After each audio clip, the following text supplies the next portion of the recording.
Hello, and I welcome you all to today's class. Today we are going to talk about a very interesting and also a very important topic. Today's topic is DNA replication. Today we will be mainly focusing on the enzymes which take part in this process. This is a very conceptual topic, so you don't have to worry about memorizing it. Once your concepts are clear, you will be sailing through this topic, and it's very important. A few questions obviously come from this always, and I have tried to make this topic simplified as possible, as with the help of a few diagrams and also a few cartoons. So let's get started. This is going to be a very interesting class for you, don't worry. So this is basically the summary of the class. Here I've given it in the very beginning so that you have an idea of what we are dealing with. So you have an idea of how to proceed, and it will be very simplified after this. So these are the 4 characters of our story. Let's imagine our class as a story. DNA replication's key players. So these are actually the enzymes, which are helicase, DNA polymerase, primase and ligase. And since they are animated over here, you can see that they all have a few features. As ligase has a glue, primase seems to be like the one who starts a race or something, leads or the starting point. DNA polymerase is bulky and seems to be a very hard worker. And helicase is weirdly shaped in a triangular way, perhaps, I don't know, maybe cutting or something, maybe it's action. So let's find out. So here we find helicase over here. Helicase is unwinding the DNA. It's basically, see, it's like unwinding the DNA. SSBP or single-stranded binding proteins bind to DNA strands. These green ones are the SSBP. Origin is the origin of replication. It's a region of a DNA or a part of a DNA. And this green color is our DNA polymerase. DNA polymerase begins to build, and primase is creating primers because that's what its name is. Now let's come to the main part. DNA replication and related enzymes. The main enzyme or the protagonist of our story is DNA dependent DNA polymerase. It's a long name. How will you remember its action? It's very simple. You have to break it down. DNA dependent DNA polymerase. So what is its action? It's polymerizing something. What is it polymerizing? It's polymerizing DNA. So it's a DNA polymerase. It's polymerizing on the basis of what? On the basis of DNA itself. So it's dependent on DNA. So it's a DNA dependent DNA polymerase. 2 features, as is the feature of any protagonist of our story. It has to be a highly efficient and a highly accurate in nature.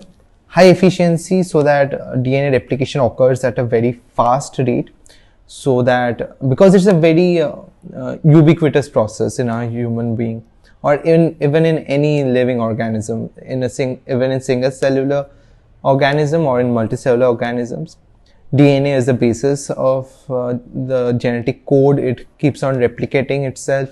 Cell division, DNA repairs, everything is a very common process which occurs every time throughout our life.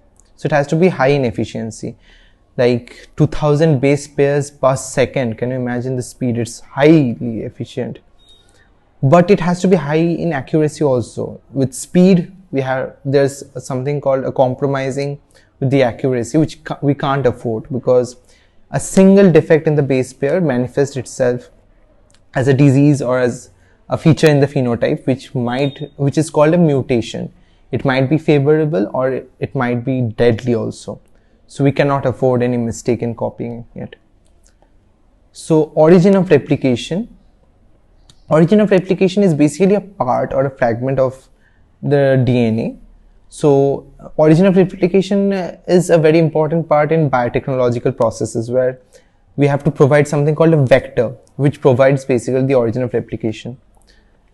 In prokaryotes and eukaryotes, it varies in the numbers of origin of replication. There is a single origin of replication in prokaryotes. It's called ORIC, O-R-I-C in E. coli. In coli, so C. ORI, ori, comes from the word origin. And in eukaryotes, there are several thousands of OOR. It's basically origin of replication, which is a part of a DNA fragment. Now comes to the second step. Second step is activation of deoxyribonucleotides.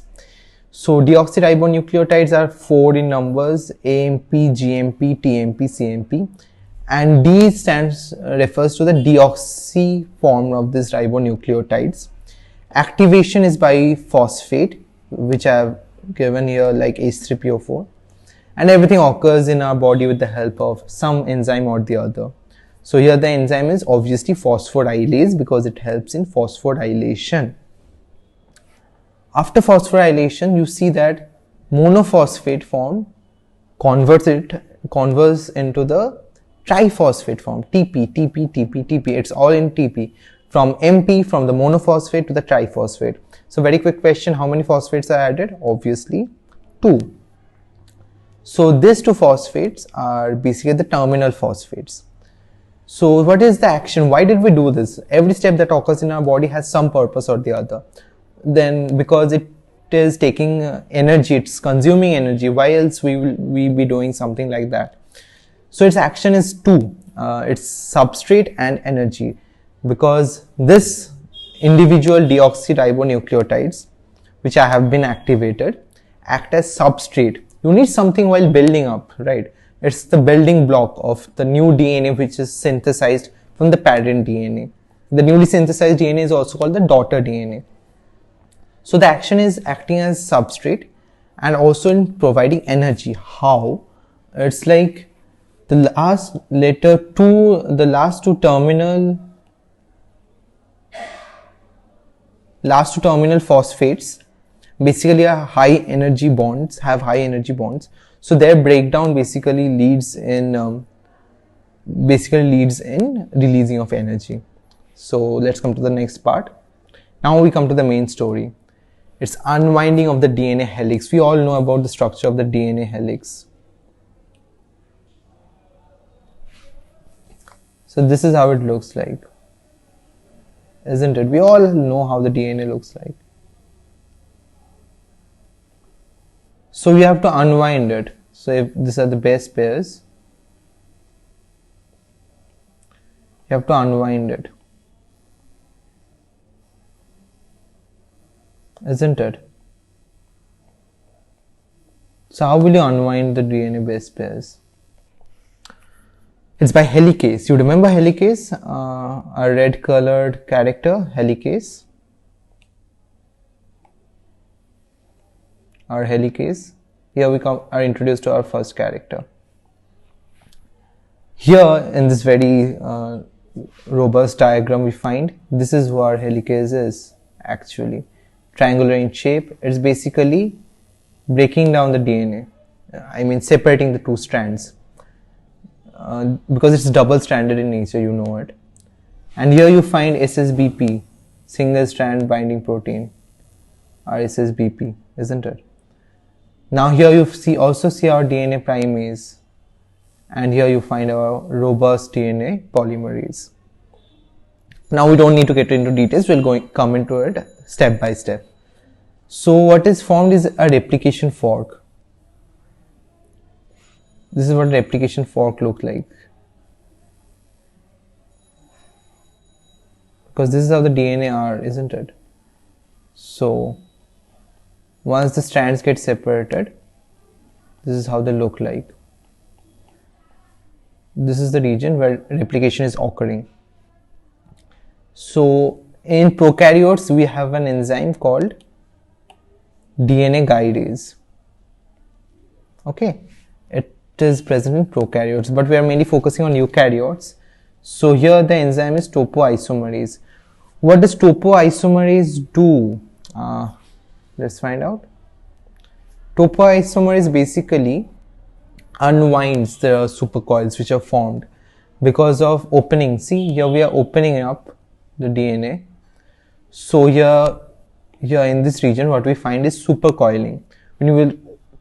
If you try to pull the 2 strings in a rope, you will find that they're supercoiling and where it's not being opening up. So what you need is topoisomerase for unwinding. So now just relax your backbone and let yourself unwind. That's what topoisomerase is doing. And here you find helicase, isn't it? Helicase is opening up and topoisomerase is unwinding. Now comes to the formation of primer strands. You remember primase, isn't it? Primase is basically another character which helps in synthesis of short primers, primer strands of RNA, which are later removed enzymatically. These primer strands of RNA are very important for the synthesis of DNA. In this diagram, we will be finding the primase. They are RNA primers. Here you can find RNA primers. Now, if you have noticed in the previous diagram, there are two different strands which are formed from the single DNA, mother DNA. This is one strand, this is another one. So which one is leading? This one is the leading. This one is the lagging. We'll be discussing about them also. So here is RNA primer. Find RNA primers from which it's starting. Here you find primase synthesizing RNA primers, and here you find SSBP stabilizing the individual strands. Here you find helicase unwinding and topoisomerase relieving the extra coils which are formed.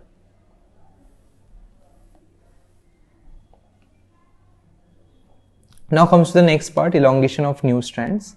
You need something to synthesize, isn't it? It's obviously by the ribonucleotides which had been energized, but here the elongation of new strands occurs with the help of our protagonist, DNA dependent DNA polymerase, catalyzes the polymerization, but it occurs only in 5' to 3' direction. That is, somehow you can refer to it as one of the shortcomings of the whole enzyme, because if it could do it in two different directions, then there won't be the concept of a leading or a lagging strand.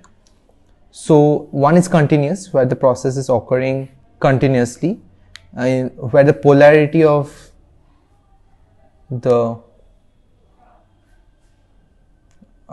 strand is from 3' to 5' direction. This is the leading, and here in lagging the polarity is 3' to 5'. Here the polarity is 3' to 5'.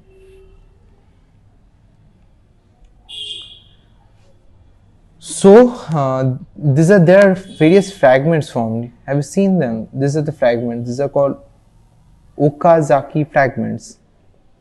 So there are various fragments formed. So the fragments have to fuse together, isn't it? So who will fuse them together? Obviously something which will ligate them. It's obviously by the enzyme ligase.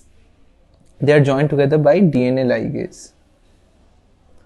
So this is basically the main concept. And as I said, here you can see a cartoon.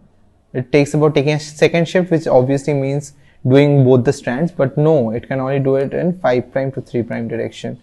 That is how DNA polymerase does. So let's revise. This is the summary of the whole class. Here you find helicase, which is separating the two strands, primase forming primers, RNA primers, DNA polymerase polymerizing or building the whole new DNA. Ligase is basically acting as a glue to ligate between the Okazaki fragments, which are separate fragments found in the lagging strand. So this is basically the summary. Main enzyme is DNA dependent DNA polymerase, which you have to remember. High efficiency, high accuracy. Region of replication is basically a region of DNA. Origin of replication is basically a region of DNA. In prokaryotes, it's ODC. In eukaryotes, there are several thousands. This is a very key difference. Activation is for two different purposes, substrate and for energy. The two terminal phosphates provide energy. and then unwinding of helix is by the DNA helicase. Here you find helicase, and then a replication fork is formed. DNA topoisomerase is for unwinding the supercoils. Here you find topoisomerase, unwinding the supercoils, topoisomerase, unwinding the supercoils. Next, formation of primer strands, short primer strands which are later removed enzymatically are very important for the synthesis. Next, you find that elongation of new strands occur with the help of our main enzyme DNA-dependent DNA polymerase, which only do its action in 5' to 3' direction. So this results in formation of two different strands, leading and a lagging strand. 3' to 5' and 5' to 3' is the polarity.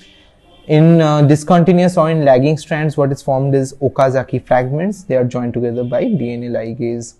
So this is how it works. Here you find DNA ligase, here's the Rna Primer, then here's the SSBP, and here's topoisomerase. This is very simplified version of everything you can learn from this topic. So that's it. And I have covered everything which is important, and also from the book of NCERT I have added few extra points and to give you an extra edge. Everything that will come from the topic is from what I have taught. You don't need to worry about any extra information. So that's all. Thank you so much.